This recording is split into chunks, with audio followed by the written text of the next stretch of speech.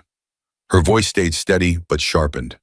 Do not talk to any you don't know in the next 4 days.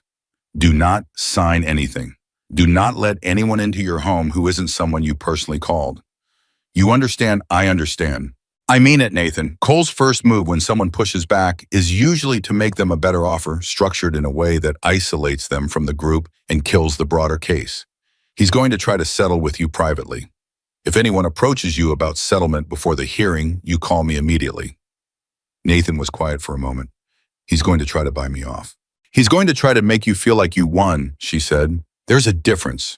Whatever he offers you will look generous. It will solve your immediate problem. And it will require you to sign a confidentiality agreement that buries everything else. Tell me something, Valerie, Nathan said. He'd moved to her first name sometime in the second day and she hadn't corrected him. How many times have you seen him do this? A pause. This is the first time I've seen anyone get this far against him, she said. He usually settles in the first 48 hours, with one person quietly before anyone else knows there's a case. He didn't get 48 hours this time. No, she said, he didn't. He called Morgan after he hung up with Chen. Morgan listened without interrupting while Nathan relayed everything, and when Nathan finished, Morgan said, he's going to move on the others. That's what I'm thinking. Not just you. If he can't isolate you, he'll try to pick off the weaker ones. Dora, Earl, anyone who looks scared enough to take a quiet settlement and disappear. Nathan hadn't thought of it from that angle, and the moment Morgan said it, it was obvious. I need to call everyone today. Already started, Morgan said. I'm my nude. Boone called Dora an hour ago. She's not taking anything without talking to Chen first. Earl's the same. Patricia told Boone, and I'm quoting directly here, that she didn't spend 2 years organizing that binder to let some developer buy his way out of it. A pause. I like Patricia. Patricia is formidable, Nathan agreed. 2 of the others are shakier, Morgan said. A man named Wendell Price out near Sedona, and a woman named Grace Tully, she's 81, lives alone. They're both scared, Nathan, and they should be scared is the right response to someone coming at them with a lawyer and a checkbook. We just need to make sure the scared doesn't become isolated. What are you thinking? I'm thinking someone should go sit with them, Morgan said. Not to pressure them, just so they're not alone when Cole's people show up. You're going to send club members to sit with an 81-year-old woman. I'm going to send Boone's wife, Linda, who is a retired nurse and happens to be one of the most calming people I've ever met in my life. And I'm going to send a man named Raymond to sit with Wendell, because Raymond is 73 himself and lost a property to a similar scheme in New Mexico 8 years ago and has a very clear perspective on what cooperation looks like versus what isolation looks like. Nathan sat with that for a moment, the specificity of it, the care of it, not just bodies deployed, but the right bodies chosen for the right reasons. Morgan, he said. Don't, Morgan said, and his voice had a quiet firmness to it. We've already had the gratitude conversation. Let's just do the work. Cole's first move came that afternoon. Not to Nathan, not to Dora or Earl or Patricia.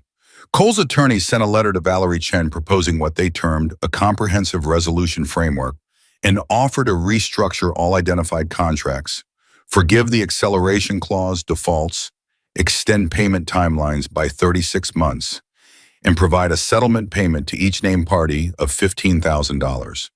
Chen called Nathan the moment she read it. He's offering $15,000 to each person, Nathan said.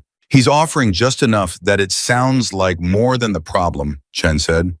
$15,000 per person, signing confidentiality across the board, case closed. He walks away from fraud charges, forgery charges, the county attorney investigation, all of it. And in 6 months, he starts again with different names. What did you tell them? I told them I'd relay the offer to my clients. Her voice was dry. Which I am doing right now. Nathan, this is your decision and everyone else's decision individually. I can tell you what I think. Tell me. I think $15,000 is a number designed to feel large to people who have been frightened and worn down for a long time, she said. I think it solves nothing permanently, and I think Richard Cole has been doing this for years and will continue doing it for years unless someone stops him in a way that actually costs him something. What does stopping him cost us? 4 more days of stress, a hearing, possibly a longer legal process if the county attorney moves forward with the forgery investigation, though that runs parallel, and you don't have to participate actively. She paused. And the possibility, which I want to be honest with you about that, the injunction doesn't hold and the eviction proceeds. It's unlikely, but it's possible. What's your actual read on the injunction holding 70-30 in our favor, she said. Minimum. Nathan thought about the others. He thought about Dora and Earl and Patricia and Wendell and Grace and the 6 others whose names were on his legal pad. He thought about what Morgan had said. He finds people who are already alone and makes sure they stay that way. He thought about what accepting a quiet settlement in a confidentiality agreement meant for the next person Cole targeted, who hadn't found a wallet on a highway and hadn't had access to a motorcycle club with people willing to drive to houses and sit with frightened elderly people so they wouldn't be alone. I'm not taking it, Nathan said. I assume, Chen said. I need to hear the same from the others before I respond to Cole's attorneys. Can you make some calls? He made 11 calls in 2 hours. It was the most talking he'd done in a single day since Margaret died. Each conversation was different. Dora was resolute and quick, said no before he finished explaining the offer. Earl took longer, asked careful questions about the hearing, about what happened if things didn't go their way. And Nathan answered honestly, and Earl said, I fought in Vietnam, Nathan. I didn't do that to let a real estate developer scare me into signing my mouth shut. Patricia said, absolutely not. Don't call me again about this unless you're calling to tell me he's been arrested. Wendell Price was harder. He was quiet for a long time after Nathan explained the offer, and Nathan let him be quiet, didn't try to fill it, just waited. My wife doesn't know how bad this got, Wendell said finally. She thinks we're still sorting it out. She's got enough to worry about. Her health isn't good. If this goes to a hearing, it's going to be in the papers. She's going to find out everything. Nathan thought carefully before speaking. Wendell, can I ask you something? Go ahead. If the situation were reversed, if your wife was the one who'd gotten into the situation and hadn't told you, would you want her to take a deal that let the man who did it to her walk away and do it to someone else? Silence. That's not a fair question, Wendell said. No. Nathan agreed. It's not. I'm sorry. More silence. Then Wendell said very quietly, she'd be furious with me for taking the deal. I believe that, Nathan said. She's going to be furious with me anyway for not telling her. Probably, Nathan said honestly. A long exhale. Tell your attorney no. Grace Tully was the last call. She was 81 and had a voice that reminded Nathan of a music teacher he'd had in 4th grade, precise and warm, at the same time the kind of voice that expected you to do better and believed you could. She listened to everything Nathan said without interrupting, and when he finished, she said, Young man, I taught school for 41 years. Do you know what I learned in 41 years of teaching? Tell me. That the children who cheated on tests always thought they were smarter than everyone else, and they were often quite clever. But they were never as clever as they thought they were. A pause. Mr. Cole is not as clever as he thinks he is. I'll see you at the hearing. Chen sent the unified rejection to Cole's attorneys at 4:15. The response came back within the hour. Not another settlement offer. A motion filed directly with the court bypassing the negotiation process, entirely requesting an emergency dissolution of the injunction on the grounds that it was filed with procedurally deficient documentation and represented an abuse of the emergency filing process. Chen called Nathan when she saw it. He's going at the injunction directly, she said, and her voice was tighter now. The professional calm still there, but something underneath it that Nathan read as controlled anger. He's claiming procedural deficiency. It's a long shot legally, but it forces us to respond before the hearing, which costs us time and resources and is designed to make us feel like we're losing ground. Are we losing ground? No, but he wants us to feel like we are. She paused. Nathan, I need to ask you something, and I need a direct answer. Ask. Is there anything in your history with Cole, any conversation, any document, anything you signed or agreed to verbally that you haven't told me about? Anything that seems minor or irrelevant, because Cole's legal team is thorough and they're going to go looking, and I would rather know now. Nathan thought carefully. He went back through every interaction with Cole's operation, the initial contact, the meetings, the phone calls, the documents. There was one thing he hadn't mentioned, not because he'd hidden it, but because he hadn't thought it mattered. There was a phone call, he said slowly. About 6 months ago, one of Cole's associates called me and said that if I was having trouble meeting my obligations, there was an option to voluntarily surrender the property in exchange for a debt forgiveness arrangement. I said I wasn't interested and I hung up. Was the call recorded? Did they send anything in writing afterward? No writing. I don't know about recording. Did you tell anyone about the call at the time? I mentioned it to my neighbor Dale. Dale can confirm you told him. Yes. Good, Chen said. That's actually helpful. That call establishes that Cole's team was already aware the agreement was problematic and was exploring the ways to resolve it quietly, which contradicts the position they're now taking that the contract is straightforwardly valid. She exhaled. Okay, that's good. Anything else? Nothing else.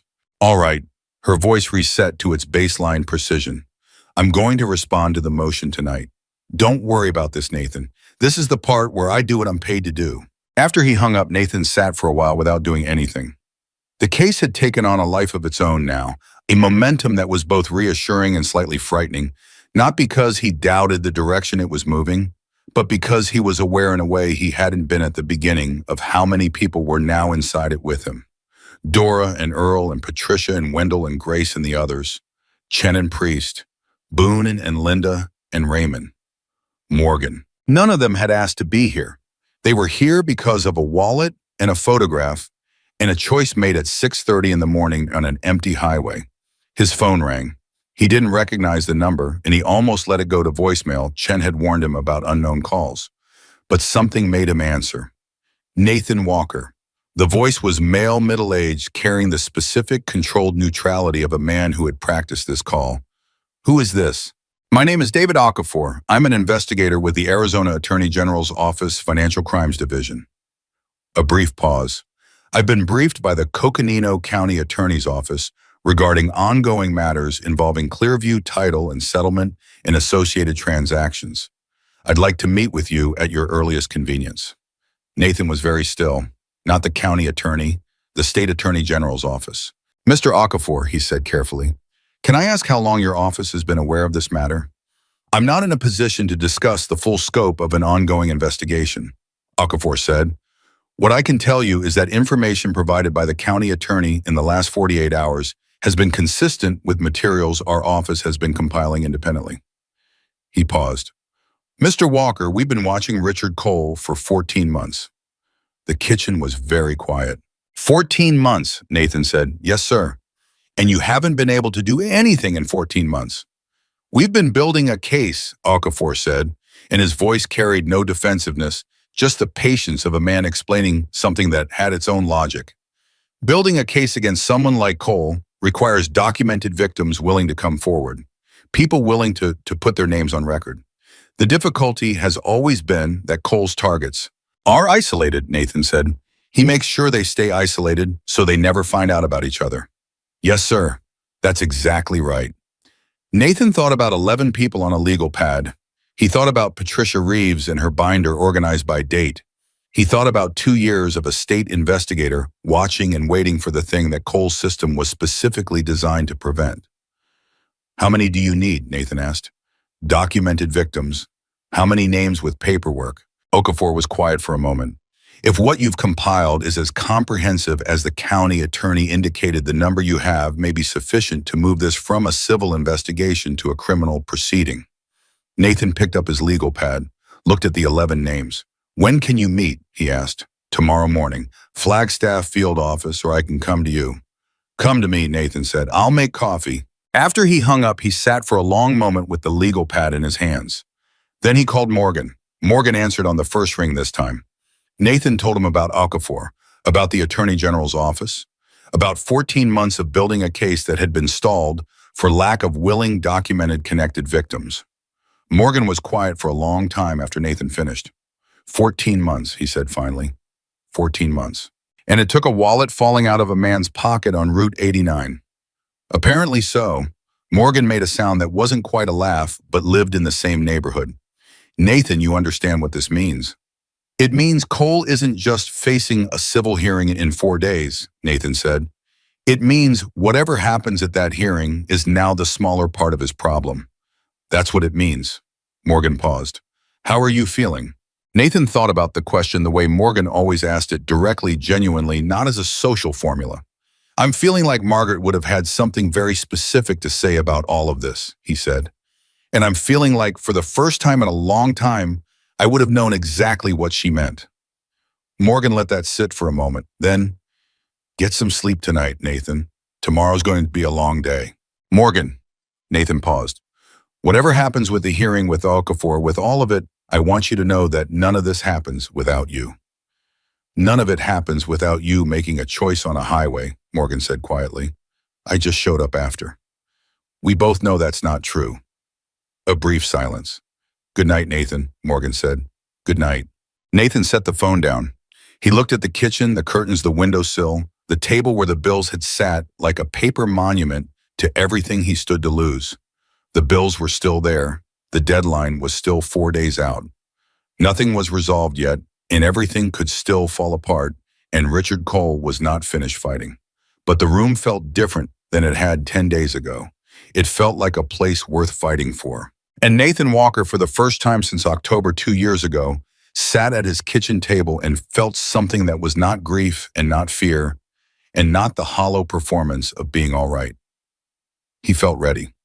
David Okafor arrived at 7:55 in the morning, 5 minutes early, with a leather briefcase and the specific bearing of a man who had spent 14 months being careful and was now very close to the moment where careful became action. Nathan had the coffee ready. He'd been up since 5 again. They sat at the kitchen table, the same table where the wallet had sat, where the bills had stacked up, where Nathan had written 11 names on a legal pad 4 days ago.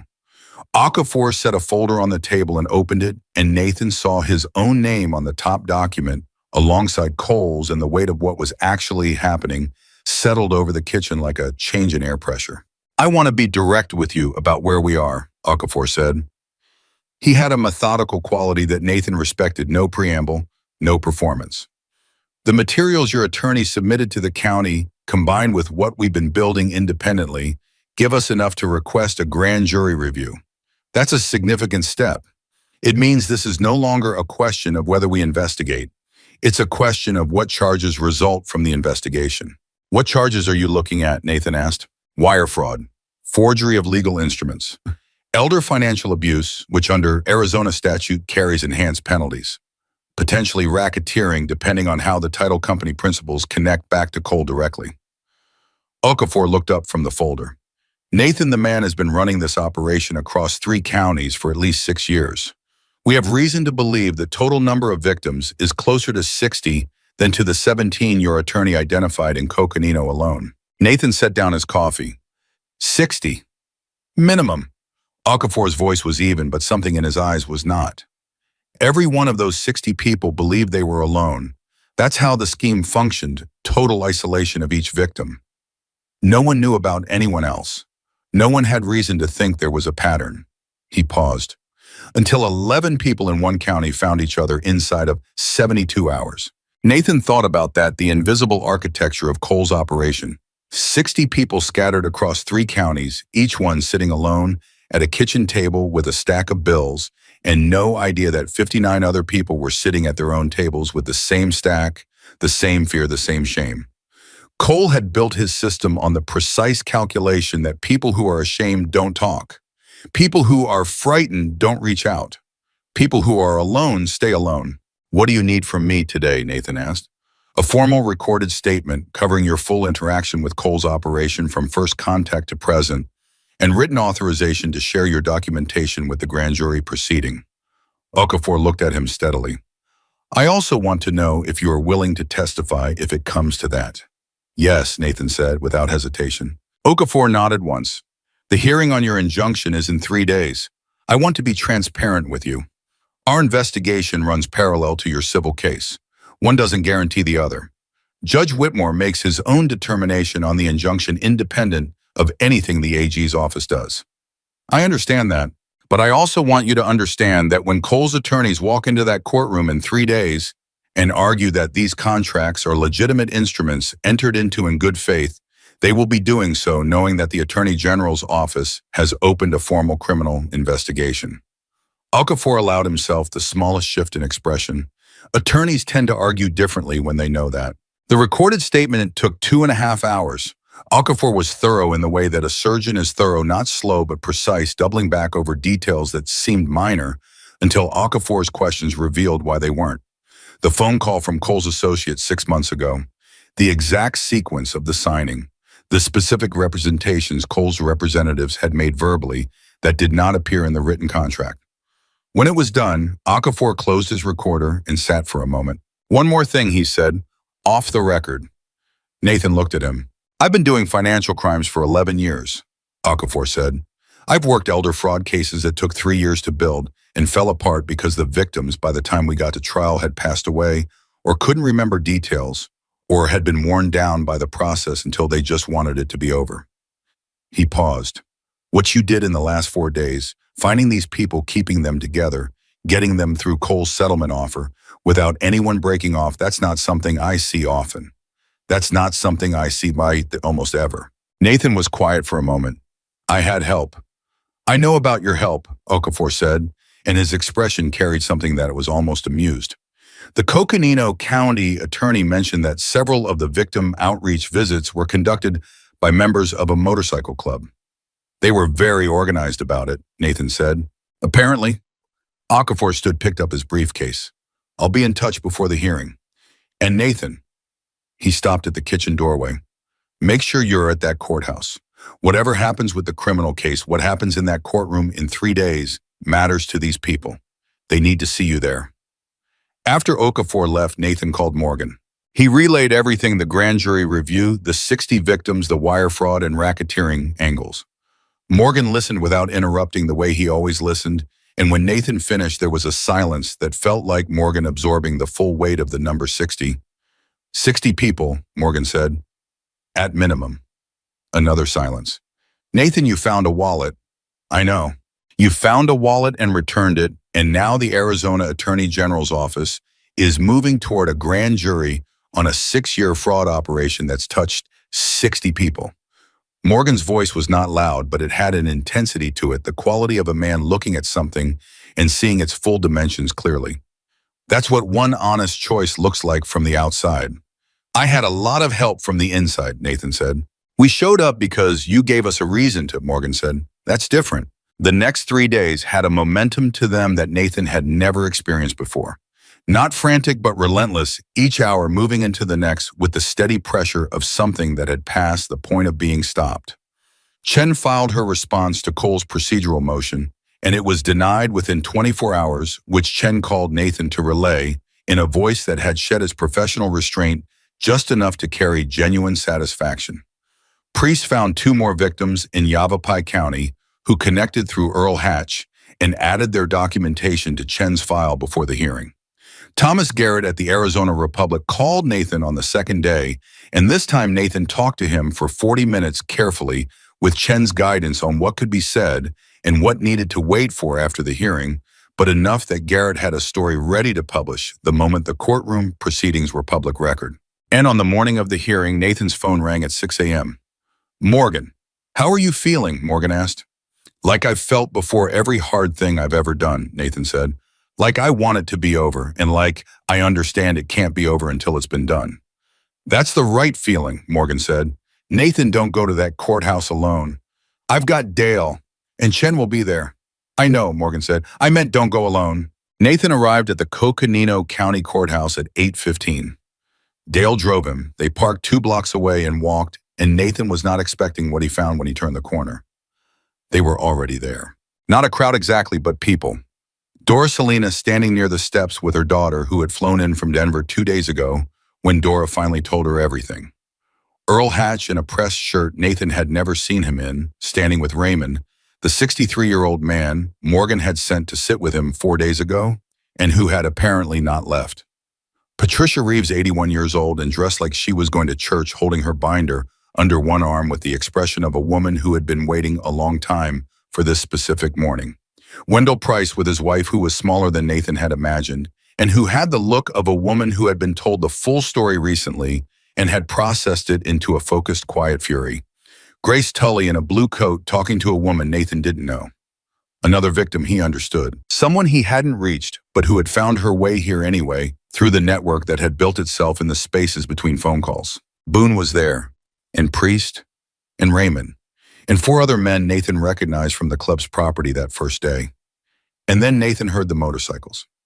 He turned. They came around the corner in a column, not fast, not loud for the sake of loud, but steady and deliberate, the kind of arrival that says, "We decided to be here." He counted them without meaning to. 31, 32, more coming around the corner behind those. Morgan was at the front. He pulled to the curb, killed the engine, swung off the bike, and walked toward Nathan with the same deliberate pace he'd used crossing his own property that first afternoon, unhurried, certain finding the path. He stopped in front of Nathan. "You said you had Dale," he said. "I did," Nathan said. "Good." Morgan looked at the gathering behind Nathan, at Dora and Earl and Patricia and Wendell and Grace and the others. "How many today?" 9 confirmed victim present. 2 more sent written statements with Chen. Morgan nodded. He looked at the courthouse steps. "Cole's attorneys arrived 20 minutes ago," he said. "I had someone watching." His voice was even. "They went in looking comfortable." "They'll adjust," Nathan said. "They will." The hearing lasted 4 hours and 17 minutes. Nathan was not a lawyer and didn't pretend to understand every procedural motion, every objection, every citation. Chen deployed with the precise efficiency of someone who had been building toward this specific argument for days. But he understood the shape of it. He understood the moment, about 40 minutes in, when Cole's lead attorney, a man named Harrigan, who had the groomed confidence of someone accustomed to winning in rooms like this, looked at the stack of documentation Chen placed before Judge Whitmore, and something shifted in his posture. Not collapse, adjustment. The specific adjustment of a man recalibrating what he thought he was walking into versus what he had actually walked into. Judge Whitmore was in his 60s, patient with the particular attentiveness of someone who has heard enough cases to know when something in front of him is different from the routine. He asked Chen questions. He asked Harrigan questions. He read documents in silence while both attorneys waited. He asked Nathan, who testified briefly factually the way Okafor had coached him, to specific, dated, unemotional, to clarify the sequence of the signing and the subsequent communications. Harrigan cross-examined Nathan for 22 minutes. He was good. Nathan had expected him to be good. He was precise and patient and tried 3 different angles to find an inconsistency, a moment of uncertainty, a detail Nathan couldn't confirm. Nathan answered every question the way he'd answered Okafor's questions, carefully, honestly, without elaboration, without defensiveness. He didn't know the answers to 2 of Harrigan's questions. He said so directly both times. Afterward, Chen told him that saying "I don't know" rather than guessing was one of the most credible things a witness could do. At the 2-hour mark, something happened that Nathan had not expected. Harrigan requested a recess. Chen looked at Nathan when Whitmore granted it, and her expression was carefully controlled. But Nathan had spent enough time with her to read it. "What does that mean?" Nathan asked her low. "It means Cole's attorneys are calling Cole," she said. "Right now, in whatever conference room they've been given, Harrigan is on the phone explaining to Richard Cole that this is not the hearing they planned for." She paused. "It means they're considering their options." "What are their options?" "Fewer than they had this morning." The recess lasted 31 minutes. When Harrigan came back, he had the composed expression of a man delivering a position he'd been instructed to deliver, and Nathan watched him and thought about what Okafor had said: attorneys argue differently when they know the AG's office is watching. Harrigan withdrew the procedural motion challenging the injunction. The room shifted. Chen didn't react visibly. Nathan kept his face still. Then Harrigan said in the same measured tone, "Your Honor, my client is prepared to discuss a comprehensive resolution of all matters currently before the court, including voluntary restructuring of all identified agreements and full withdrawal of pending eviction proceedings." Judge Whitmore looked at him over his glasses. "Withdrawal, not postponement. Withdrawal, Your Honor." Whitmore turned to Chen. "Ms. Chen, does your client wish to respond?" Chen stood.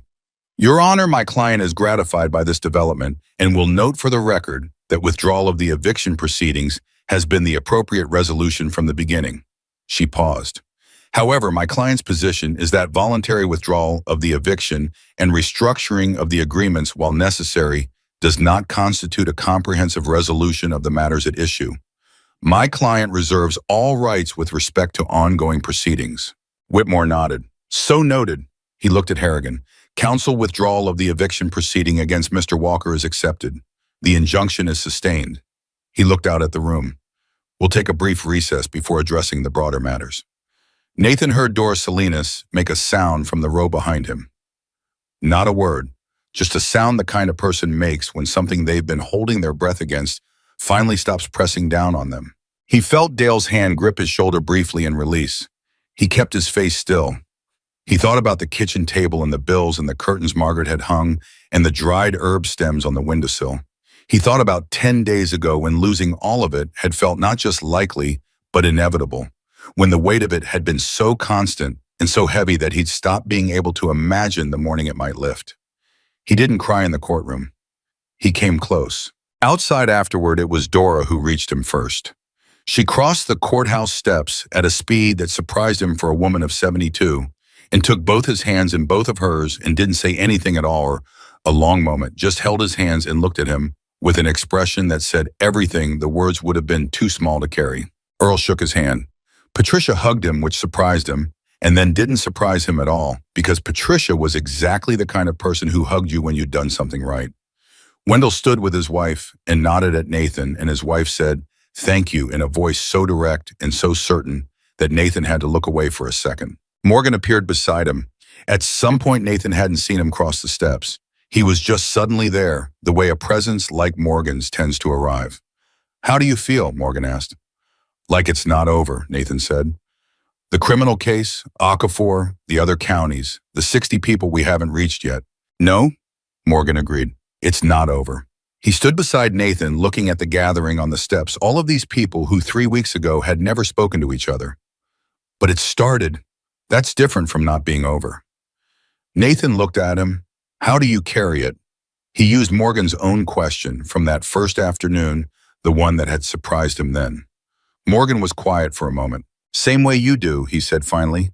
"Badly some days, and better on the days when something like this happens." He glanced at Nathan. Claire would have loved this. She would have been organizing everyone, telling them what to do next, bringing coffee she didn't ask if anyone wanted. He paused. She always brought coffee. "Margaret would have been on the phone before we even got to the courthouse," Nathan said. "Calling people she knew, finding names, telling everyone exactly what Chen should have argued and why." He shook his head. "She was never afraid of a fight, just afraid of an unjust one."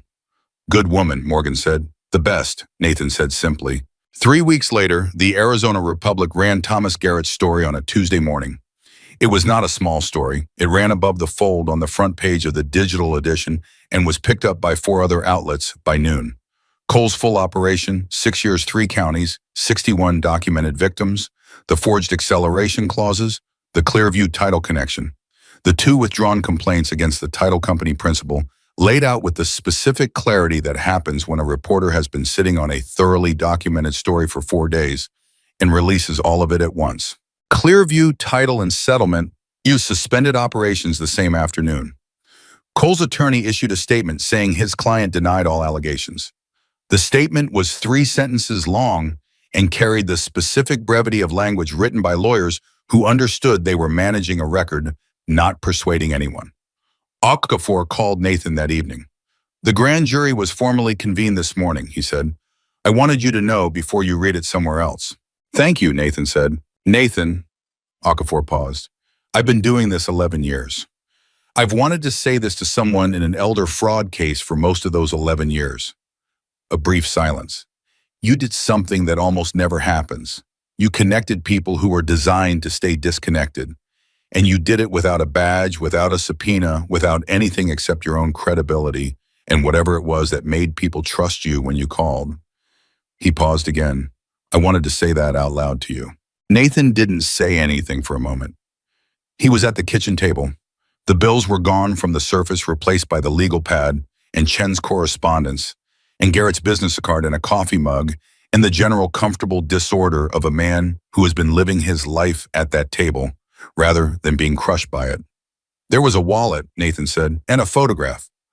"I know the story," Okafor said. "I don't think the story starts with me," Nathan said. I think it starts with a man who loved his daughter enough to carry her photograph in his wallet every day for 3 years. Everything else follows from that. Okafor was quiet. Then, maybe so.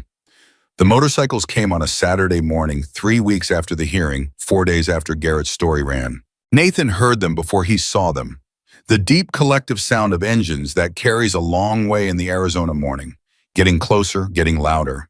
And then they were on Crestview Road, and then they were in his driveway, and he stepped out onto his porch, and there were more than 50 of them pulling in parking engines, cutting out in sequence until the air was quiet again, and all he heard was boots on gravel and the sound of men who had come with a purpose. Boone appeared at the front of the group.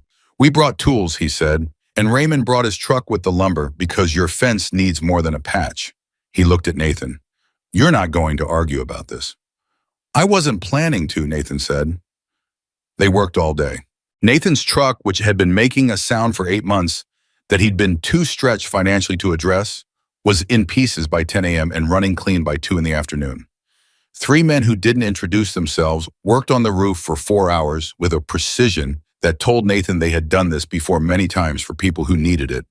Raymond and 2 others rebuilt the fence section by section, measuring and cutting and driving posts with the easy rhythm of people for whom physical work is a language. Linda Boone's wife arrived mid-morning with food, not a gesture, a production enough for 50 men, and then some, and she moved through the property with the same calm efficiency she apparently brought to everything. And at one point, Nathan found her standing at the kitchen window, looking at the dried herb stems on the sill. "She had a garden?" Linda asked. "She did," Nathan said. "Herbs mostly. She used them in everything she cooked." Linda looked at the window for a moment. "I have starts at home. Rosemary, thyme, flat-leaf parsley. They're easy." She glanced at Nathan. "If you wanted to try again." Nathan looked at the empty windowsill for a moment. He thought about what it had meant to him these 2 years. The dried stems, the absence they marked the way he'd left them, because clearing them felt like erasing something. He thought about whether Margaret, who had never once approved of leaving a task unfinished for the sake of sentiment, would have agreed with his logic. She would not have. "I'd appreciate that," he said. Morgan arrived in the late afternoon and after most of the work was done. He didn't explain his timing. He walked the property, spoke briefly to Boone and Raymond, and then came and sat beside Nathan on the porch steps, and they sat in the way they'd learned to sit with each other, with the comfort of people who have moved past the stage of needing to fill silence. "Your truck sounds better," Morgan said. "It sounds like a different truck," Nathan said. "It sounds like a truck that works. Same thing." They sat. "Okafor called me yesterday," Nathan said. "Cole has retained a second law firm. He's preparing to fight the grand jury." "He'll fight it," Morgan said. "Men like that always fight. They fight because fighting is the only move they have left when the other moves are gone." His voice was even. "But he doesn't have the other moves anymore. He had isolation and he had silence, and he had people too scared to find each other. He doesn't have any of that now." "No," Nathan said, "he doesn't." "Patricia Reeves called me," Morgan said, and there was something in his voice when he said it that wasn't quite a smile but was close. "She wanted to thank me. She spent 20 minutes telling me about her 41 years of teaching and what she learned about people who cheat, and then she said she was organizing the other victims into a formal advocacy group to push for state legislation strengthening elder fraud protections. She wanted to know if I'd speak at the first meeting." Nathan looked at him. "What did you say?" "I said yes." Morgan glanced at him sideways. "She has a very difficult voice to say no to." "She really does." They sat in the quiet of the late afternoon, the sounds of men finishing work around them, the easy noise of purpose winding down. "Morgan," Nathan said. "Yeah. What would you have done if you'd found out later somehow that I'd kept the money?" Morgan thought about it seriously, the way he thought about everything. "I'd have understood it," he said finally. "You were drowning, $15,000. A man drowning will grab at anything." He paused. "But I wouldn't have come looking for you." "None of this happens." He looked out at the property, the rebuilt fence, the men finishing up, the whole long afternoon of restored things. "You made one choice on a highway. Everything else follows from that one choice." "I made it because of Margaret," Nathan said. "Because of a promise I made her." "I know." Morgan looked at his hands for a moment. "I carry Claire the same way. She's in every decision I've made since she's been gone. this one included. He was quiet. That's what it means to have loved someone well. They don't stop being part of the choices. They just change the form they're in. The last of the trucks pulled out around 6. The property looked different. Not new, not transformed, but tended, cared for. The way things look when people have put their hands to them with intention. Nathan stood on the porch and looked at it in the evening light. He thought about the morning on Route 89, the wallet in his hand, the weight of it, the moment he'd seen the photograph and felt the calculation change, not because it was logical, not because he'd worked through the ethics of it with careful reasoning, but because he'd looked at a young woman laughing in a photograph and recognized the specific, irreplaceable quality of being someone's whole world. He thought about Margaret on the porch in August, her reading glasses and her book, and her voice extracting a promise from him while he was half asleep. Don't let losing me make you smaller, Nathan. He looked at the rebuilt fence. He thought about Doris Salinas and Earl Hatch and Patricia and her binder and Wendell and his wife and Grace in her blue coat. He thought about 61 names that Okafor was still adding to 61 people who had sat alone in kitchens and believed they had no one. He thought about what it had cost him to make the right choice, nothing in the end. Not a single dollar, not a single thing he had actually needed. The choice had cost him a 30-mile drive and one afternoon of coffee and the willingness to tell the truth to a man with a shotgun's worth of reputation behind him. And what it had returned. He wasn't naive. The criminal case would take years. Cole would fight. Some of the 61 victims would not see resolution in time for it to matter to them the way it should. The world was not fixed by one injunction and one newspaper story and one grand jury. But Doris Salinas wasn't alone anymore. Earl Hatch had said, I knew there had to be others, and now he knew there were. Patricia Reeves was organizing. And Nathan Walker was standing on his porch in front of a rebuilt fence, looking at a kitchen window, where an empty sill was already becoming in his mind something else, rosemary thyme, flat leaf parsley, easy plants for a man learning again how to tend things. Morgan had been right about one thing above all else. It wasn't the wallet that changed Nathan's life. It was the choice he made when he held it. Because Margaret had taught him in 31 years of a life built side by side that a man's character is not what he does when everyone is watching. It is what he does on an empty highway at 6:30 in the morning when no one will ever know the difference. Nathan Walker knew the difference, and that was the only thing in the end that had ever mattered.